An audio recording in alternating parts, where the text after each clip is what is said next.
Ito nga pala yung ating punlang kamatis. Meron ng isang tumubo. Saan na? Ito. Bali, kung mabubuhay sana lahat yan, nasa 400 may get seeds. Tapos, ito nga palang naayos ko. Ito yung talong.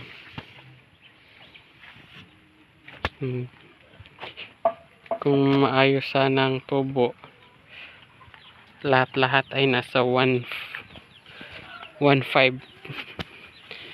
na buto. Kung maayos sana yung tubo nila.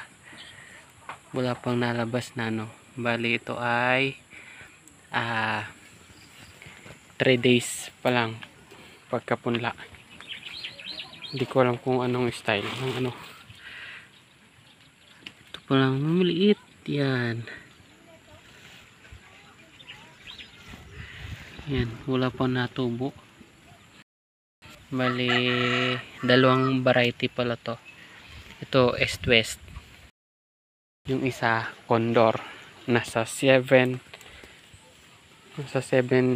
siguro or 6. Ito naman nasa 100 plus seeds. Wala pa rin natubo hanggang ngayon. 3 days ng pagkapunla. Yun lang update natin ngayon sa ating punlaan ng kamatis at talong. Tingnan natin kung malaki sila. Bye bye.